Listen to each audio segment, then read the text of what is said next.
Hey YouTubers, it's Charlie. So we just got some news about Kevan Lannister in Game of Thrones Season 5, so I thought I'd do a history video for him. There's also a new wildling character that they revealed is going to be at Hardhome. I'll explain who that is. We saw him in the trailer briefly. I know a lot of you guys are asking about the George R.R. Martin initial Game of Thrones draft, so I'll try to explain that too. It's really just like a simpler version of what he ended up doing. First things first though, Kevan Lannister.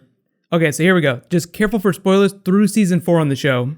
So Kevan Lannister has only appeared in Seasons 1 and 2 of Game of Thrones so far, of the TV series. The reason why people think he's going to be in Season 5 is because the actor that plays him was seen on set near the end of their production cycle. He has a really big part in Feast for Crows and Dance with Dragons. If you have read those books, just please use spoiler tags in the comments if you want to comment about him. I think the show will do his book plot, but they'll only do the big stuff. We just won't see him on screen all the time. That's one of the downfalls of the show. It has to pick and choose the characters that it focuses on, so you lose a lot of the really small moments from the side characters. The fun part is that Kevan transitions from a background character to a main character almost, although I don't know if the show is going to depict him that way. After Tywin's death in Season 4, he is the next Lannister in line, aside from Tywin's children, to take over Casterly Rock. Technically the succession would float to Jaime, but since he's a White Cloak, he can't inherit property, nor does it seem like he wants to. And Cersei is a woman, so she's also out of the running. Too bad they weren't born in Dorne. Dorne tends to honor its women much more than the rest of Westeros. Think of it as being very progressive. King's Landing, not so much. Kevan is also Lancel's father. Remember, the last time we saw him, he was giving it to Cersei. Kevan is a lot like Tywin Lannister. Very practical, very driven. During the War of the Five Kings, he was actually one of Tywin's chief counsel. Unlike Tywin and the rest of the Lannisters, he actually still has quite a bit of money. If you remember, before he died, Tywin implied that the gold mines, the Lannisters' gold mines, were starting to run dry. The crown is severely in debt, so Kevan is just one of those people that could potentially help them out. He's one of the closest family members. Who are you going to run to when you need money? Well, you're going to run to your family first. Even though Kevan spent a lot of his life in Tywin's shadow, I don't think that he's super jealous. Where things sit right now, he's actually in a pretty good place. As a family man, he's a little more open about his emotions than Tywin is. When he finds out about the siege of King's Landing, he actually starts to freak out a little bit about his son Lancel. It makes you think of that scene at the beginning of Season 4 when Jaime's meeting with Tywin right after getting his golden hand, when Tywin tries to give him the new Valyrian sword that was reforged out of ice. To be fair though, I'm not sure Tywin being a more loving father to Jaime and Cersei would have altered any of their weird twincest choices or what followed. Tywin still probably would have tried to marry Cersei to Robert Baratheon. Jaime still would have ended up in the White Cloaks. That's one of the things I like most about Song of Ice and Fire, is that bad things happen to good and bad characters. It doesn't matter if you're evil. I think what's going to be most interesting is to see how all the characters are changed based on the crazy stuff that happened last season, especially Tywin's death in King's Landing. Does anybody else kind of wonder if they're going to dovetail Kevan's story with Jaime's story in Season 5? If they're changing Jaime's story significantly from the books, if he's going to a dramatically different place, does that mean that Kevan's story will also tie in with that? It's definitely going to be fun having a character in King's Landing that isn't going to take shit from anyone. That's like the High Sparrow character. Characters that are just like, this is bullcrap, I'm calling you on it. I always like how George R. R. Martin has these ridiculous characters that go on these big tirades, and then there's always someone that will step in and call them on their bullshit at some point. There's always some other character waiting to slap them to their senses. For those that have read Book 5, yes, I do feel like a lot of what Kevan does in Book 5 is going to get cut out. If you haven't read it, don't worry, it's not a big deal, you're not going to miss it. It has a lot to do with the young Griff storyline. Just some things to look forward to from Kevan.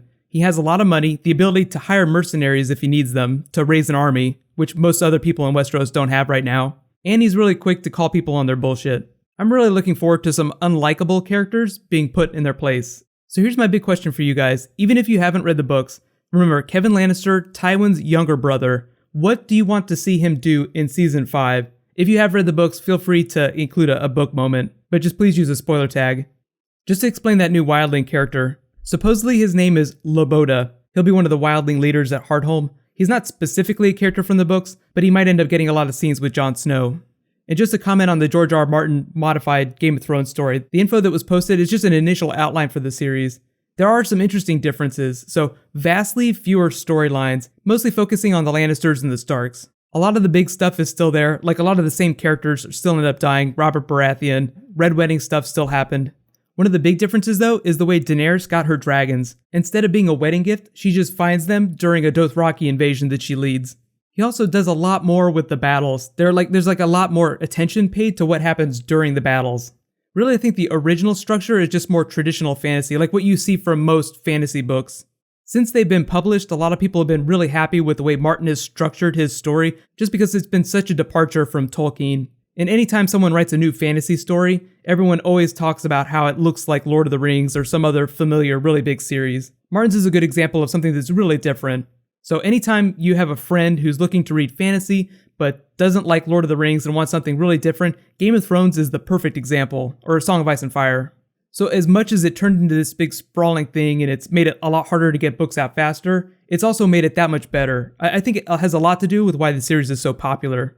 One other really cool detail is that Martin talks about how he doesn't like to make outlines. So he doesn't like to plan his stories out too much in advance. I feel like he does have a really good idea where he wants the rest of the series to go. He knows like the big signposts that he wants to get to. It's just like all the side stories, all the lesser characters that he plans out while he's doing it.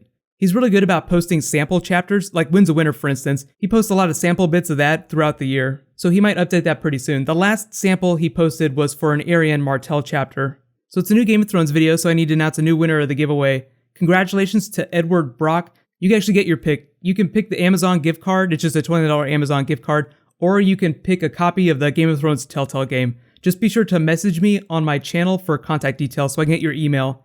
Don't worry, I will do a new round of the giveaway whenever I do my behind the scenes video. For those asking about the Telltale game, episode 2 was released this week. I am going to do some gameplay videos on my game channel. So if you don't know where that is, it's Charlie Streams. There's a link in the description. I'm going to try and stream on my Twitch channel on Saturday.